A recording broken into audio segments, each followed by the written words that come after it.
जय हिंद दोस्तों, स्वागत है आपका आपके अपने YouTube चैनल जो मंदिरम। दोस्तों, अगर चैनल पे पहली बार विजिट कर रहे हो तो चैनल को सब्सक्राइब करके बेल आइकन जरूर प्रेस कर लीजिएगा, क्योंकि दोस्तों आंगनबाड़ी आशा बहनों से संबंधित पल पल की अपडेट आपको यहाँ पे सबसे पहले प्राप्त होती है।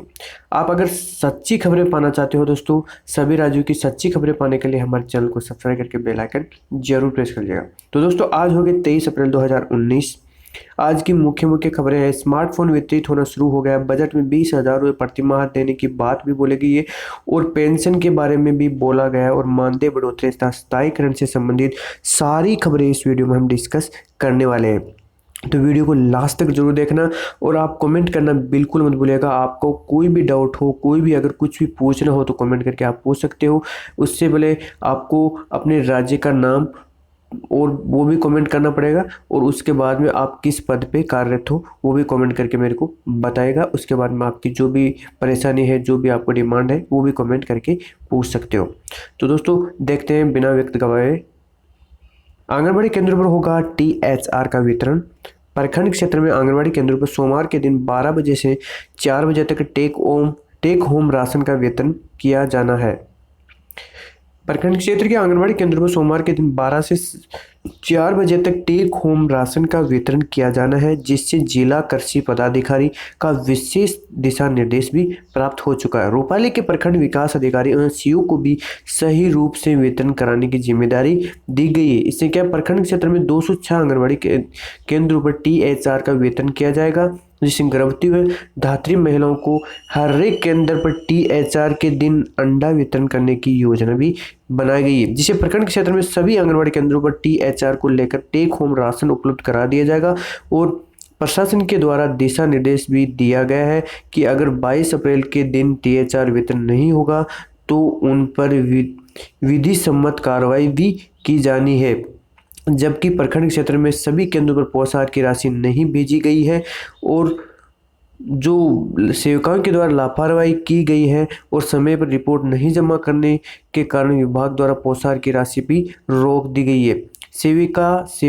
सहायिकाएं करती है जागरूक, फिर भी 27% आंगनबाड़ी केंद्रों में शौचालय तक नहीं है। देखो बहनें, मतलब कोई भी कुछ भी जागरूकता है, कोई भी अभियान चलाना हो, चाहे चुनाव से संबंधित हो या फिर हमारे समाज की महिलाओं को जागरूक करना हो और हमारे समाज में अवेयरनेस फैलाना हो, तो बहनों की भूमिका बहुत बड़ी होती है।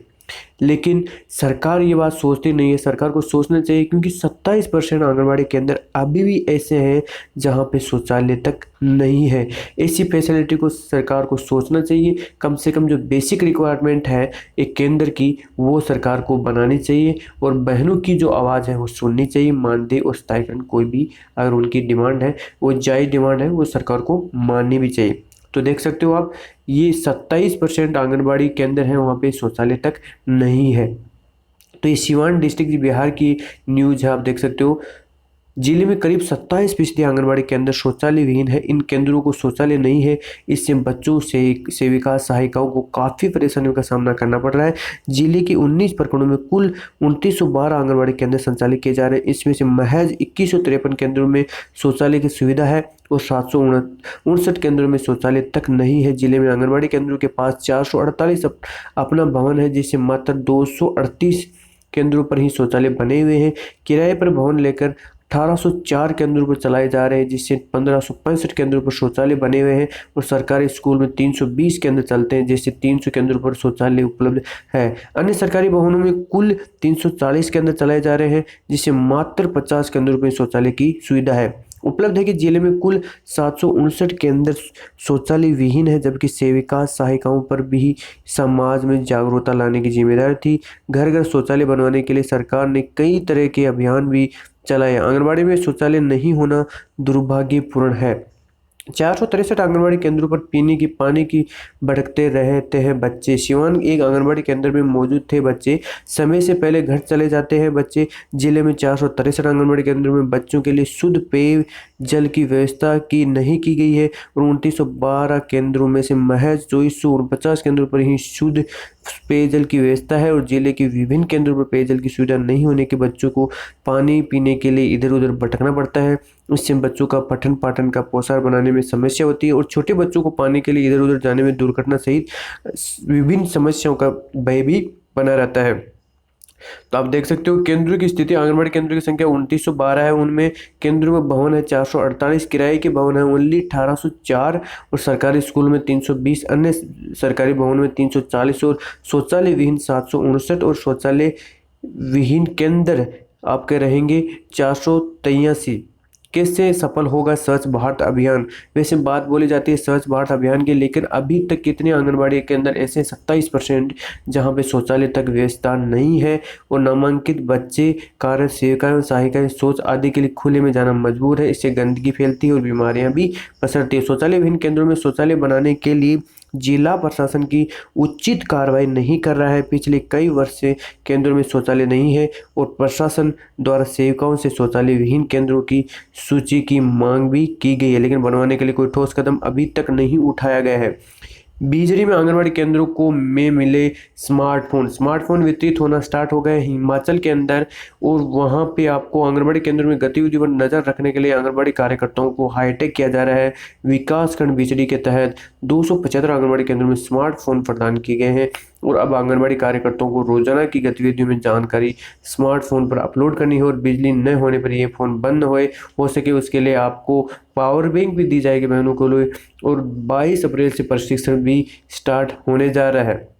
तो रोजाना फ़ोन पे जो भी सारी इन्फॉर्मेशन है प्रशिक्षण की वो अपलोड की जाएगी और आंगनबाड़ी केंद्रों पर रोजाना डाटा उपलब्ध होगा और ऐसे आंगनबाड़ी केंद्रों को रोजाना कितने बच्चे आते हैं सारा रिकॉर्ड जो आपका है मोबाइल पे स्मार्टफोन पे अपडेट करना पड़ेगा। आंगनबाड़ी केंद्र पर गर्भवती महिला की गोद भराई, तो देख सकते हो आप आंगनबाड़ी केंद्र प्रथम स्थित नंद घर पर गर्भवती महिलाओं की गोद भराई का कार्यक्रम आयोजित किया गया और इस मौके पर आंगनबाड़ी कार्यकर्ता अंजना कपूर ने गर्भवती महिला का तिलक कर पोषाहार बतासे नारियल बिस्कुट आदि सामान से गोद भराई की गई। साथ ही सांस्कृतिक कार्यक्रम में दौरान धार्मिक भजन व लोकगीतों के माध्यम से 6 मई को मतदान का संदेश दिया।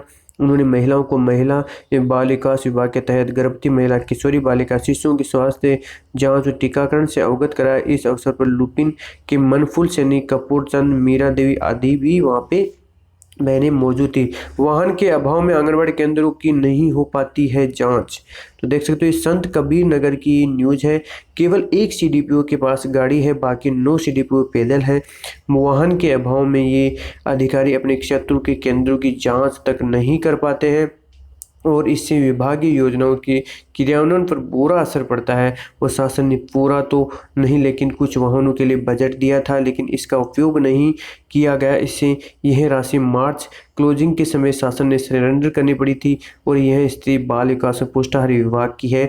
जनपद में 1458 आंगनबाड़ी केंद्र है, उनमें से 307 मिनी केंद्र है, वहीं 10 बाल विकास परियोजना कार्यालय है। जिला कार्यक्रम अधिकारी डीपीओ नाथनगर के सीडीपीओ के पास गाड़ी है, बाकी 9 सीडीपीओ के पास वाहन नहीं है। इस कारण से वे अधिकारी अपने क्षेत्र में आंगनबाड़ी केंद्रों की जांच नहीं कर पाते हैं। वही हर माह 5 तारीख को बचपन दिवस, 15 तारीख को ममता दिवस और 25 तारीख को लाडली दिवस मनाया जाता है, इसमें भी नहीं पहुंच पाते हैं। यही नहीं, इस जिले में कुपोषित बच्चे 12,000 में अति कुपोषित बच्चों की संख्या 5736 है। उन्हें समय से पोषण नहीं मिल रहा है या नहीं, ये किशोरियों और गर्भवती महिलाओं को स्वास्थ्य सुविधाएं मिल रही है या नहीं, इसकी जानकारी एकत्रित करने में कई कठिनाइयां सामने आती है। और वित्तीय सत्र 2018-19 में जुलाई से मार्च तक 9 माह के लिए शासन ने 10.80 लाख रुपए का बजट जो है किराए पे 6 वाहन चलाने के लिए मिला था, लेकिन प्रति वाहन 20,000 रुपये आपकी दर से ये आवंटित किए गए थे। हर महीने के लिए आपको 20,000 रुपये आवंटित किए गए थे वाहन के लिए जिसे निरीक्षण किया जा सके, लेकिन धनराशि मार्च क्लोजिंग में सरेंडर करनी पड़ी थी। डीपीओ सुश्री विजय सिंह ने कहा कि इस सत्र में बजट मिलने पर इस समस्या को दूर किया जा सकेगा। एक बहुत अच्छी खबर आ रही है, चुनावी सीजन में ठिठक गया पंजीकरण और पेंशन से रिलेटेड बहनों के लिए लोकसभा चुनाव के कारण आचार संहिता लागू होने से पहले आनंद फानन में शुरू की गई प्रधानमंत्री श्रम योगी मानधन योजना की रफ्तार ठिठक गई है। चुनावी माहौल में पंजीकरण में तेजी नहीं नजर आ रही है। अब तक केवल 5375 श्रमिकों के ही पंजीकरण हुए हैं, जबकि असंगठित क्षेत्र में काम करने वाले श्रमिकों की बड़ी संख्या है। और प्रधानमंत्री श्रम योगी मानधन योजना के अंदर 18 से 40 वर्ष के असंगठित क्षेत्र है उनके लिए जो लाभ मिलेगा, क्योंकि इसकी अगर 60 साल की उम्र होने के बाद में 3,000 रुपये आपको पेंशन मिलेगा और जन सुविधा केंद्र पर जाकर के इसका पंजीकरण करवाना पड़ेगा। तो इससे क्या रोजगार सेवक, मनरेगा श्रमिकों और जो स्वास्थ्य विभाग के तहत आशा बहनें और महिला व बाल विकास विभाग के तहत आंगनबाड़ी कार्यकर्ताओं, होमगार्ड, पीआरडी जवानों के लिए इनको शामिल किया गया है। और लाभार्थी की आय 15,000 रुपये से अगर कम है तो आपको इसका फ़ायदा मिलने वाला है। 20 साल बाद में इसका फ़ायदा शुरू हो जाएगा, क्योंकि 40 साल तक आप जमा करोगे, और 60 साल बाद में आपकी पेंशन स्टार्ट होना शुरू हो जाएगी। तो 18 वर्ष से स्टार्टिंग है इसका। अगर आपकी उम्र के हिसाब से इसका कंट्रीब्यूशन होना है। अगर आपकी 18 साल उम्र है तो आपको 55 रुपये जमा करने हैं, अगर 30 है तो 105, और 40 है तो आपको 200 रुपये प्रतिमाह जमा करने हैं। इसके अलावा अलग अलग आयु वाले श्रमिकों के लिए अलग अलग सहयोग राशि निर्धारित की गई। इतना योगदान आपकी केंद्र सरकार भी करने वाले है। ये योजना भारतीय जीवन बीमा निगम से भी कनेक्टेड है।